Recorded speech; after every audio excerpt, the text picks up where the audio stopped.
Is the war between the US and China an if or a when question?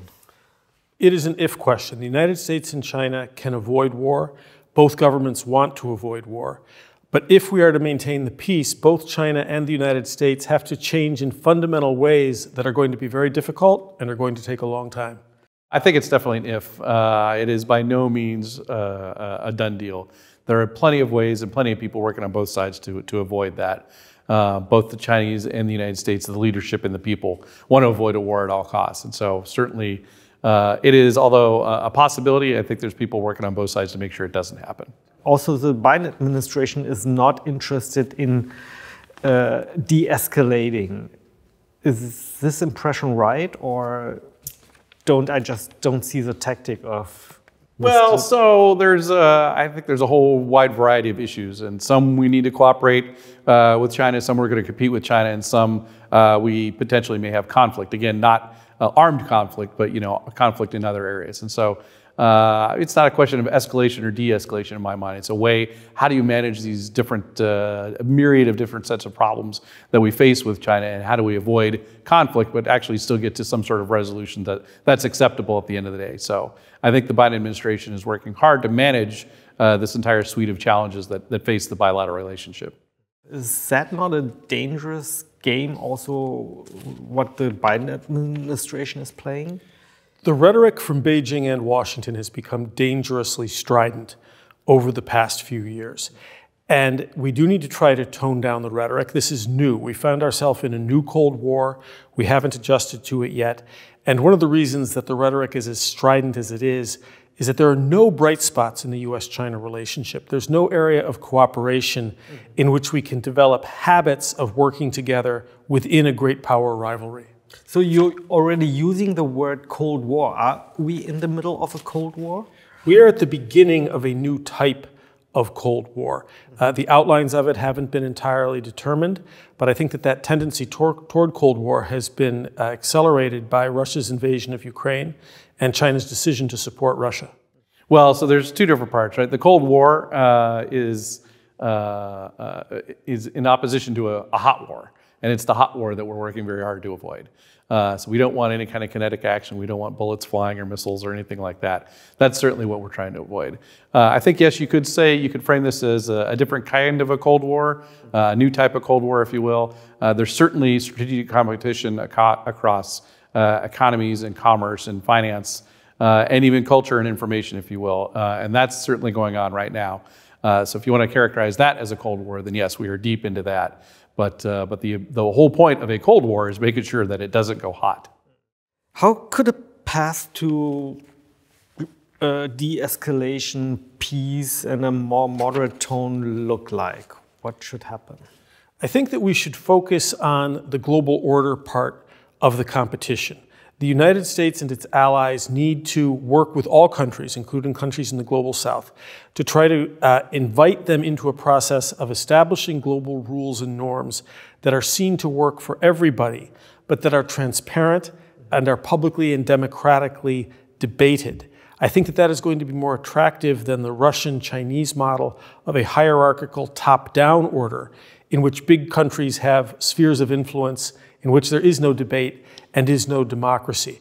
And I think that there is enough interest over time in Russia and China in those kinds of policy formations that as those countries change, they could join such an order. But we still, of course, need to talk even with China and Russia. And do we need new institutions? But it seems like the UN is not working anymore for tensions like this. If the institutions that we have, like the United Nations and the World Trade Organization, aren't sufficient to solve the problems that we have with great power competition, then we should reform those institutions. If we simply go for new institutions, there will be so many arguments about how to begin that we'll never get to first base. Sorry, that's an American baseball analogy. But I think that the answer is really to reform existing institutions in an inclusive way. But are you optimistic that it will happen very soon? I'm not optimistic. I'm quite pessimistic. I think that US-China relations have not reached bottom yet. We are still getting acclimated to a new, very worrisome state of affairs, this new Cold War.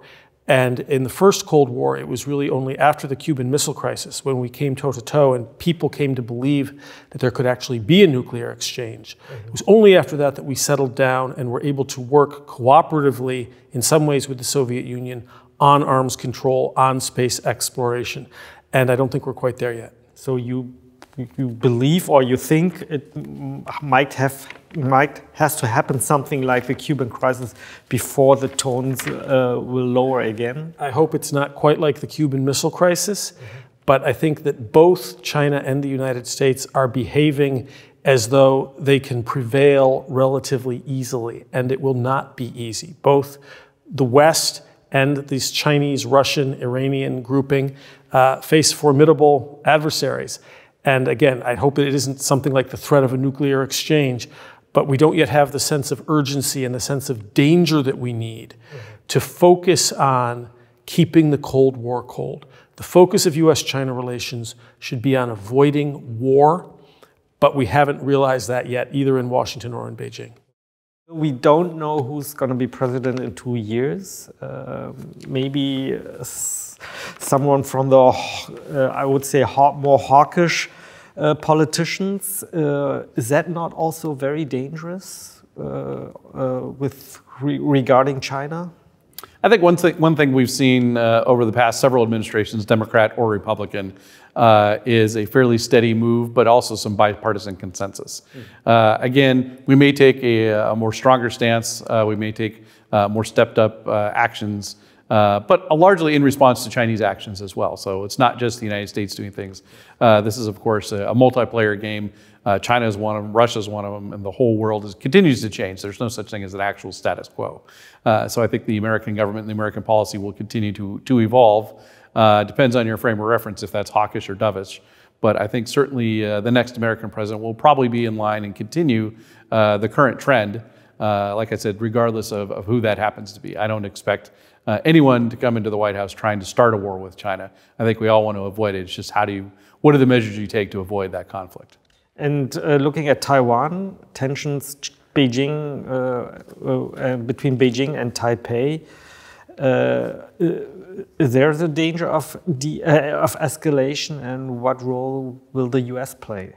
Sure, there's always been that problem. Since 1949, it's been a problem. The Taiwanese also have an election coming up, and so that will probably play a pretty big part. Taiwanese politicians, Tsai Ing-wen in specific, tend to do a pretty good job of managing their position in the world, especially vis-a-vis the mainland.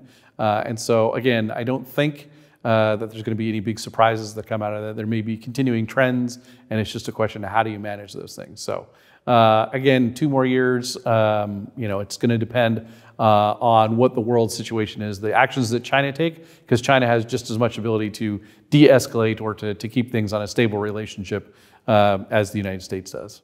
What can the U.S. do to ease the situation? Well, I would like to see the United States tone down its rhetoric. You've mentioned the problem of rhetoric, and that's a problem in Beijing as well as in Washington.